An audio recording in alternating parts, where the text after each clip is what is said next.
Hi, I'm Barry John, and welcome back to Let's Play Overload. We're at Phoebe, the 27th moon of Saturn, and I will let my co-pilots introduce themselves. I am A172. This is Crazy Ahmed. And Laylight.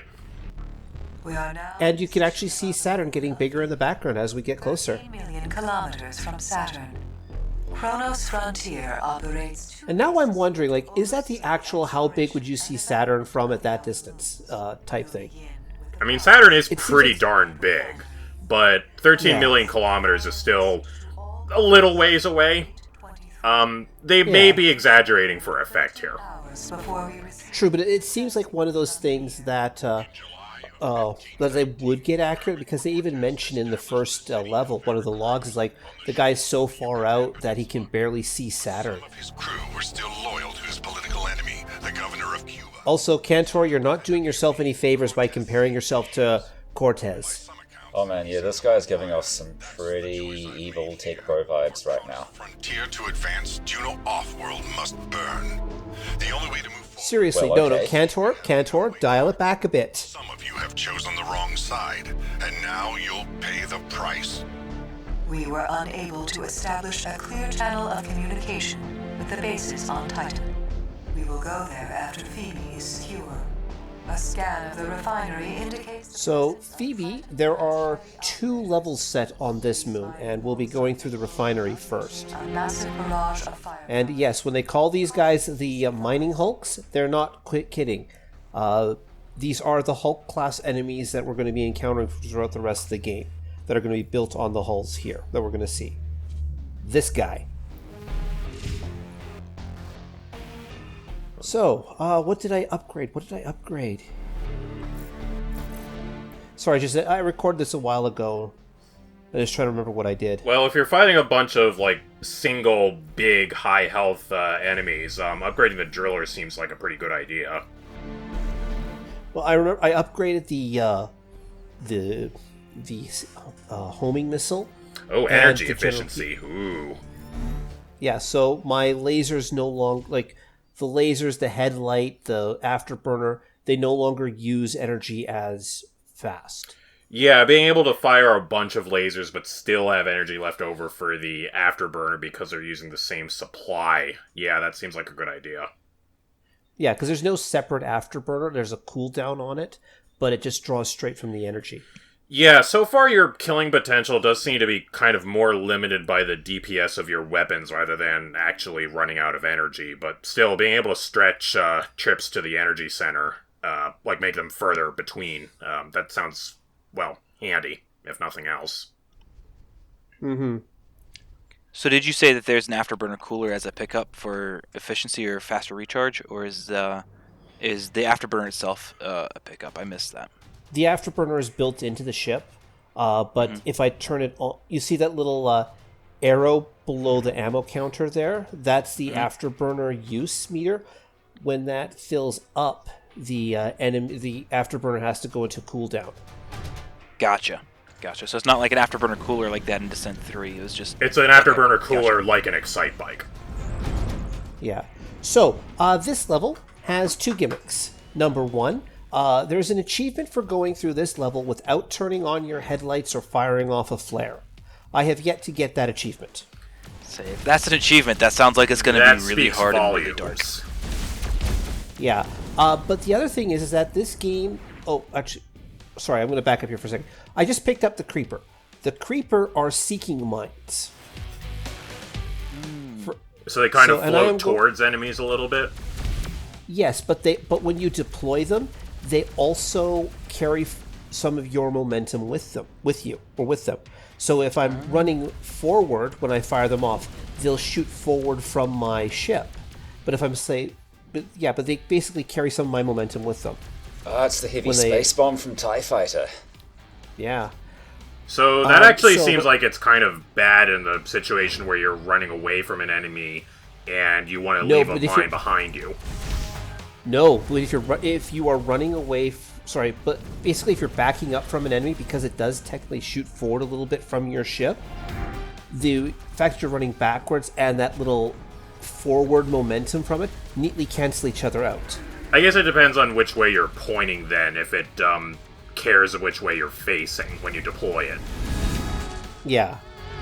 But actually, the thing I want to talk about this level is the security keys. So there's a level 2 security door and there's a level 3 security door in this level. But what we're going to be encountering is that there are 2 security keys in the first section of this level. And you can see one of them there, that's that blue diamond. And what happens, and you can see the other one back over there. What happens is it doesn't matter which order you pick up the security keys. Each security key you pick up iterates your security clearance by 1 point. That's weird, but okay. Fair enough. So that makes it a little less linear. Yeah, like this is not a quote-unquote linear level. Also, I'm paranoid that there's an enemy around here somewhere because I could see their headlights. I'm like, where are you?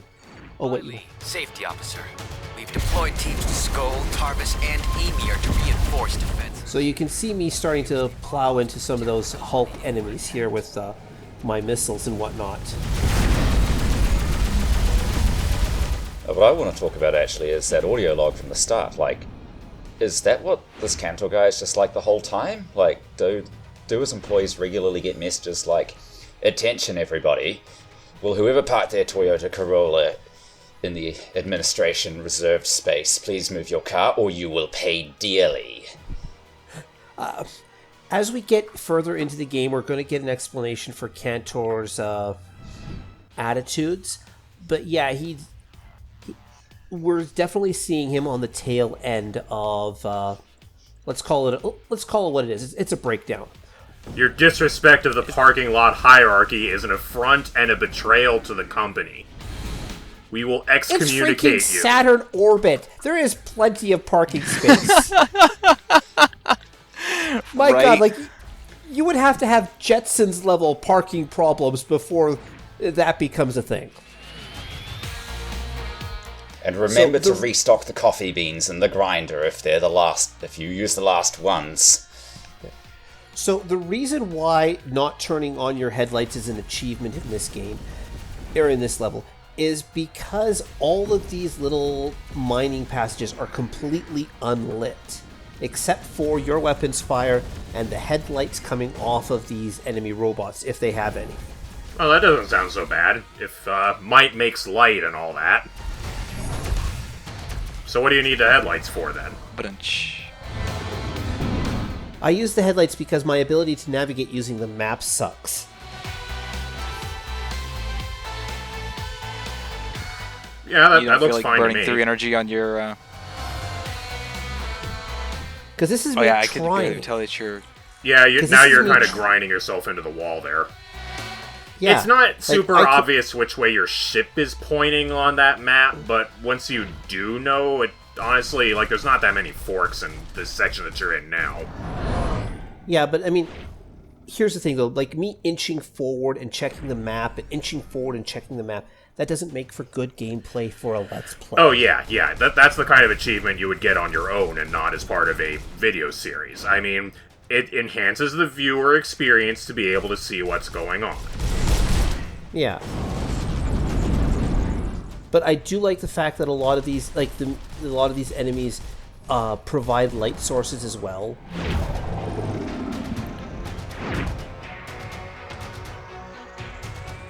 And even the power-ups, they don't really provide a light source, but they themselves are visible in the dark.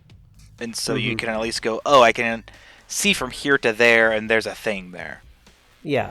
Like if you don't pick up the power-ups, you can use them as sort of guideposts in areas. Yeah. So that red door down there, that's the level 2 security door I eventually have to go through.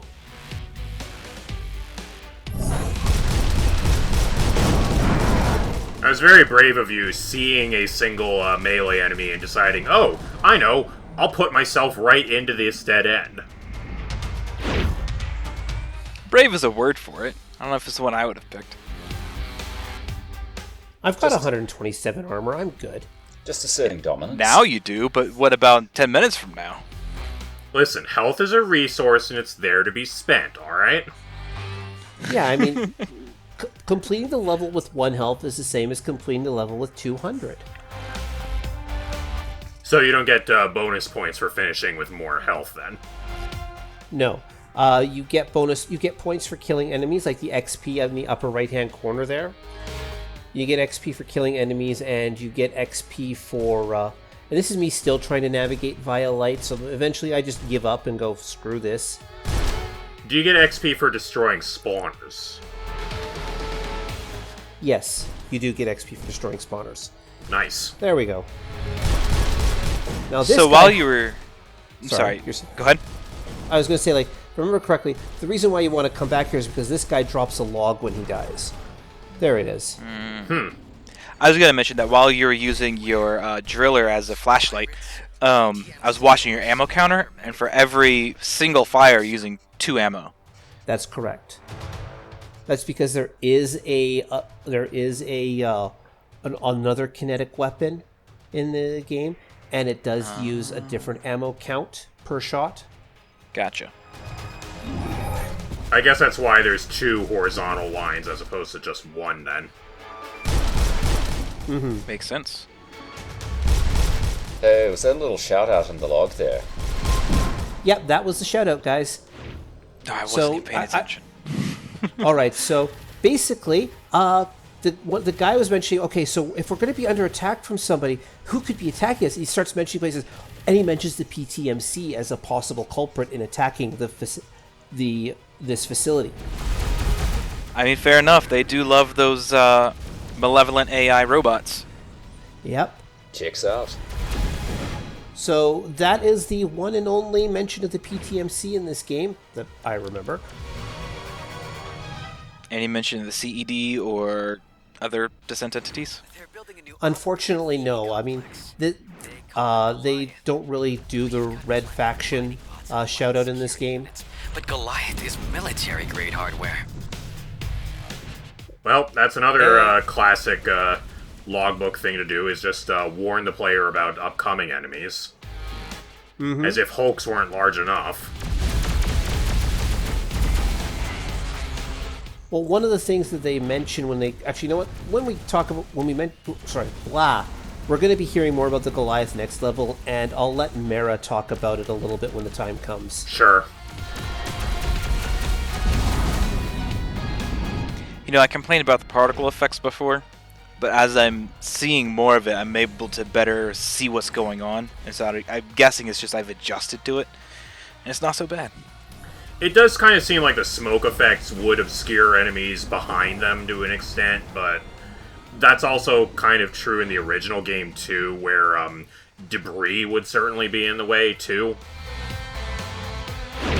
And yeah, but we didn't have the explosions were graphics power actually, to actually make that. And explosions were less translucent back in the day too, so arguably they would actually block more of them.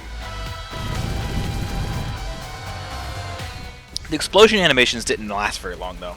Yeah, fair that. You know what, I don't know if Maybe anyone that's why. said it yet, but the super clean lines but slightly weathered, faded colour aesthetic here is giving me some serious, like, Wayland Yutani alien vibes. There are worse things in life than that. So, welcome to the second lockdown room. Huge open area, lots of enemy hulks to be dealing with here. With I missed that you had a counter last time. Like, you can hear that there are hulks. That you're not going to forget that noise once you've heard it. Yeah. They seem to be able to take a bit of a beating, but not too bad. Not too much. Yeah. I mean, to be fair, these are basically the default missile hulks. They don't fire homing missiles. They don't fire this game's equivalent of the fusion beam. They're just firing concussion missiles.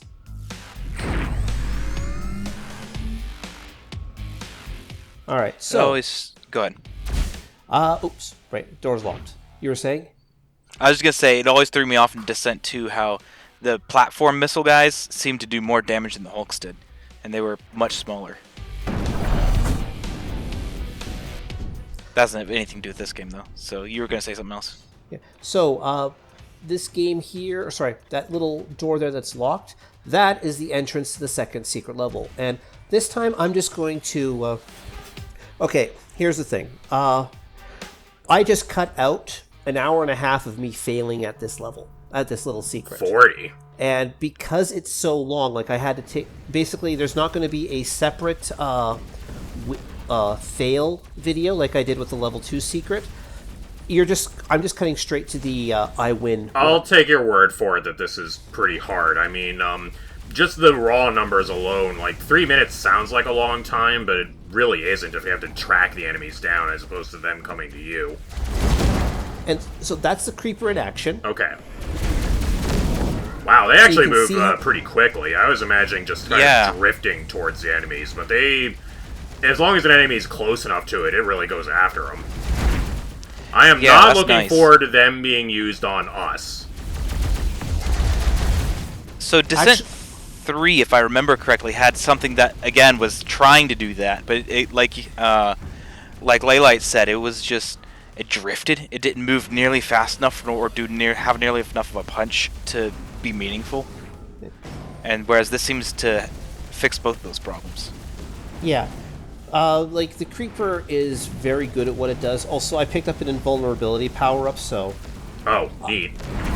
Yeah, so that helped. But the thing that I find, like, my biggest issue with, like, just how difficult this thing is that you're gonna watch me run out of ammo.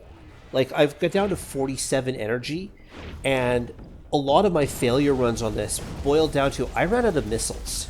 You got 500 Gauss rounds, or whatever they're called. Kinetic weapons. Bullets. Yeah. That sounds fine. It's only 250 shots. That's 250 times of pulling the trigger, though. Yeah. So, what is it that differentiates with these super robots from the normal ones? They glow red, for starters, like that. Ooh, they have is. more health, and they fire a hell of a lot easier. Also, holy shit, those guys that are trailing purple, those are the bane of, like, those are the second biggest reason for my loss runs in this game, or in this level. Because those are this game's seeking enemies. I was gonna ask if they were the fusions because they were purple, but Nope. So you guys remember the old shark missiles from Descent 2? Mm-hmm. They're back. You mean the fish from Descent 3, or... Oh, Yeah, the fish from Descent, the little ones that exploded. Yeah, they're back. And they still knock you back when they blow up. And they have their own afterburner. Wow. as if they didn't go fast enough. Yeah. Seems like you'd want some kind of a spread weapon to take them out before they even get to you, then. Yeah. I find that creepers are a good way of dealing with them because they'll run right into them. Wow, you're actually like evaluating the tactical usefulness of the bombs. They really must have improved them. Yeah. Yeah, and another thing was, like, they just give you a lot more of them, which is also helpful.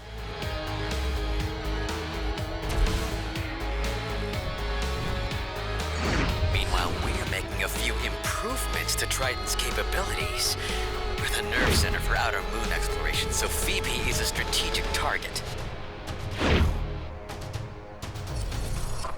So he basically saying that, yeah, there's going to be a lot of off-the-book modifications in future levels, shall we say. Things are going to start getting awkward when we actually rescue the people who are making these logs. Yeah, like, it's weird. Like, you know, you'd think that would happen, but it's not happening so far. Sorry, this is me just trying to remember how to get into that little secret area there. I'm like, is it back this way? Is it back that way? Oh, no, I have to go up further to get to it. Oh, it's not that far end, which you haven't been to yet? Mm-hmm. And you can see the little switches there I have to hit to reveal that. So yeah, level 1 security access, even though if I grab this one second, it would be the level 2 security access. And of course there is a robot in the ceiling there. We've played through 4 games up to this point. We know this game's tricks by now.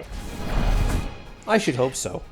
Right, long passageway with the power-up or something essential that you need to pick up at the end. Yeah, go through that backwards. I don't remember. There probably are, and I just didn't notice. like I say, times where going through it backwards ends up putting the enemy behind you, and you should have gone through forward. I think they do that sometimes. Well, Yeah, sometimes they it like to opens mix a door in front of you and a door behind you, so you just lose either way. You're surrounded. It's true. You know what? I really don't think I need to take out... Apparently I do decide I want to take these out. And that's me abusing the micro missiles to just, put about 13 bazillion DPS onto the generators. Listen, Checks if out. you can Turn actually back with see out your extreme front prejudice. screen windshield, you're not firing fast enough. I mean, if it's spawning baddies, and you're pointing in the right direction, it's good enough. Okay, I seriously do not like navigating through these tunnels. It's just such a pain and 3/4 to deal with. But there's such an improvement over the caves in Descent 3. There's not all these random stalagmites and stalactites in the way. Just these nice smooth columns. It's almost like they were actually carved out by mining robots that were trying to make smooth tunnels or something. Okay, so to be fair, some of the ones in Descent 3 were supposed to be natural formations of just like places that caved in the sewers or something like that. Yeah. That's actually a really But still. nice way of showing that cutoff of that cave passage of where you haven't been yet. Like that nice smooth plane of you haven't been here yet. Yeah, the yellow lines there. Yeah. Headlight is really useful. Oh, It yeah, really like- frustrated me in Descent 3. The headlight would always stick to like one polygon surface, and so you could see it jumping around, and just Yeah. had no glow to it at all. This is actually really helpful, and it looks really good. And as I mentioned, as I mentioned back in an earlier video, like this is what was originally intended to be a VR game, so the headlight would follow your eyes if you had eye tracking set up. Oh, And I that's noticed that you could see the shadow of your own ship from the headlight too. Anyone tries to establish contact. Thankfully, the energy drain on it doesn't seem like it's that fast either. No, the headlight was never a huge energy drain. All right, new enemies. I know I'm going in the right direction.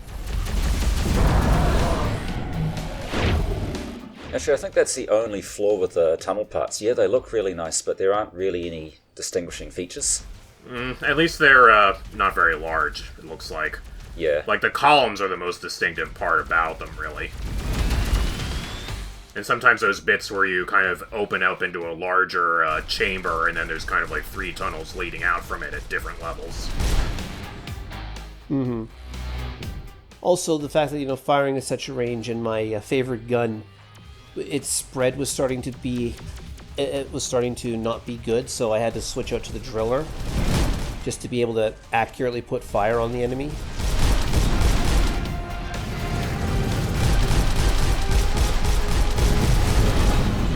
There we go. And yet another classic Descent design.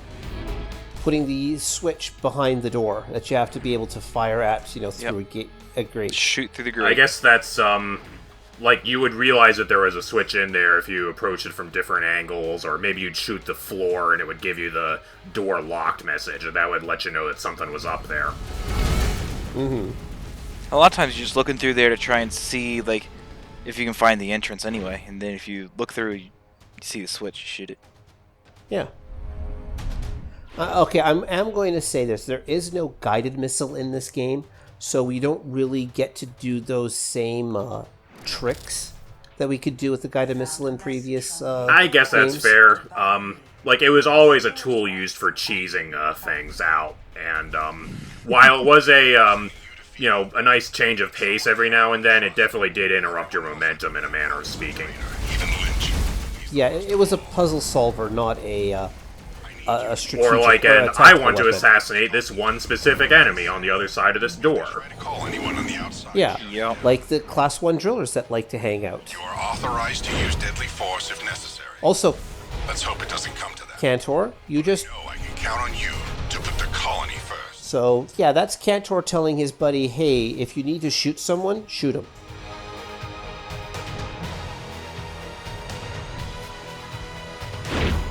Sorry, this is me just running around going, okay, where are those hidden rooms. Also, I like the fact that they'll put an energy power-up inside the energy room.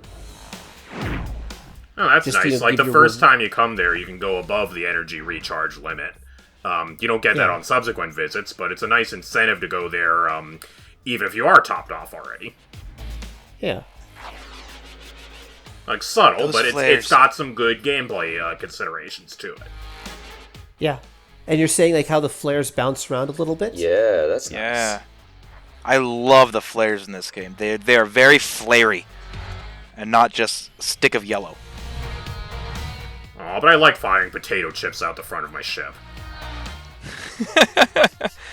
I love it when my quote-unquote assistant puts one of those potato chips right in my windshield. Yeah,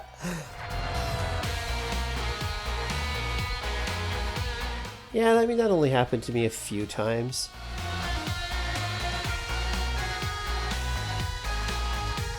Of course, now that I have the level 2 security pass, it's time to go through the level 2 security door.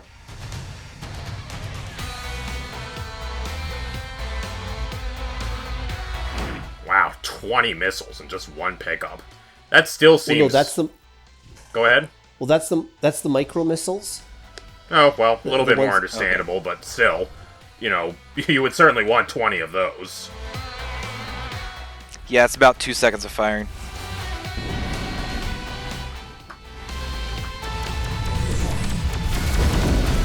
Well, the amount of power-ups that they drop in this game feels like they really want to encourage you to just go ham and get in firefights rather than being overly cautious and hiding behind corners.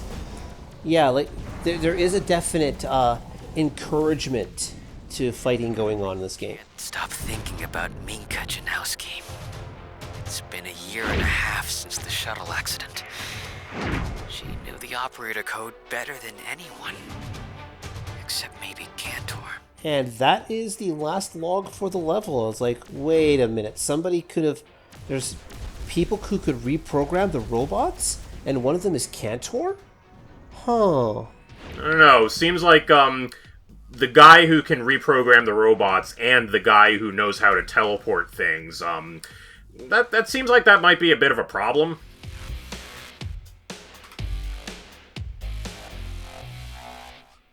So to Sorry, that's continue the a thought I was having a little bit earlier, at least in my own opinion, game quality and the amount of missiles you can fire, I think that's a bit of a logarithmic scale.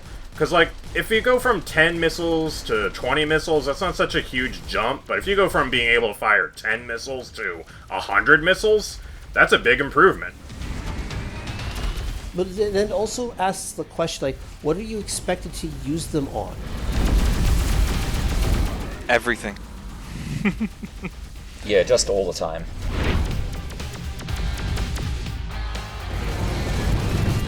Yeah, you're not saving them as much as you were in Classic Descent. It's more of a... Just anytime you feel like, I need a little extra punch here, I need to get rid of this guy just a little bit faster.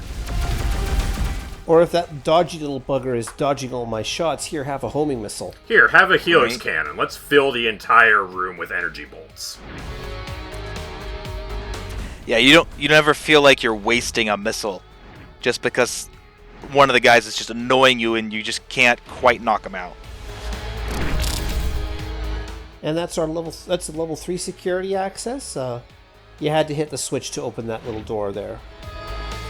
Yeah, so I guess it's a pretty stark contrast here. Like, as long as you're exploring new areas, the game will give you plenty of shields, energy, missiles, bullets.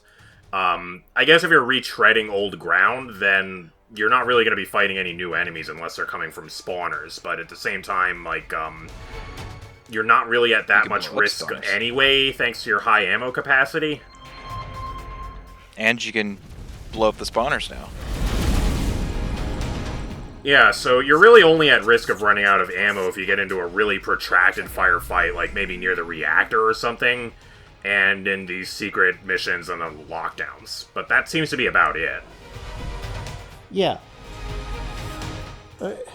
Sorry, I was wrong. There was one more log, and that was a case of, oh, hey, something's going wrong. I wonder what it is.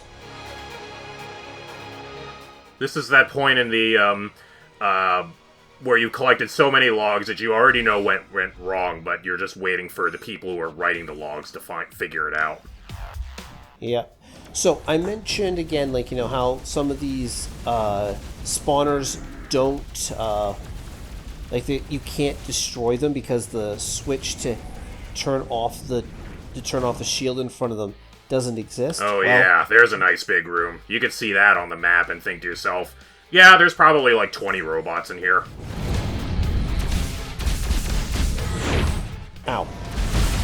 It's more than just 20 robots. There's also... Overdrive. Time to hold down the fire button.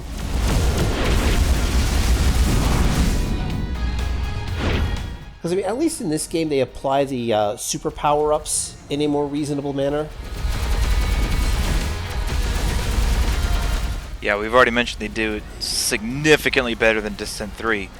And it looks like even better than Descent 1 and 2. Which weren't terrible with it. No. But these spawners here work infinitely, and ow. They don't... You can't turn them off, so it's just a case of, clear the enemy robots, hit the reactor, clear enemy robots, hit the reactor, wash, rinse, repeat. Yep, use your missiles. Although I suppose if you're really dumb about it, you could use you can find the perfect angle and use the bouncing shot to hit the reactor. It still seems like one of the spawners would probably notice you, though. Yeah. Sorry, this is me just looking around going, where's the freaking switches? Where's the freaking switches? You scored a little bit of damage switches on the reactor already. Like, you were hitting it earlier. Got to get back in there. And yes, there is a reactor health bar. No, that is fantastic. Yeah, it's pretty that mean is just how so you got to be good. right in front of the spawners. The designers do seem to be taking this whole, the reactor doesn't fire the red shots at you anymore as a nice, healthy excuse to up the robot count that is guarding them. It's true, because I never felt like those red shots were threatening. It just made you keep moving at least a little bit. Their which main you're role probably was gonna be to doing make anyway. sure that you couldn't float right next to the reactor. But now that you are allowed to do that, that opens up your options a little bit more. Also, grabbing the invincibility power-up. Just inside the reactor room. Like, that's classic Descent 2. Right there. Mm-hmm. And that is that for this level. I am running for the exit. Thank you all for joining me, and I'll see you all next time. After, the wonderful exiting cutscene. Yeah, that was a classic Descent trick, having the robots fire at you as you were leaving, but you're in no real danger of actually getting hit. Yet. Mm-hmm. Oh man, I love this game. I really do.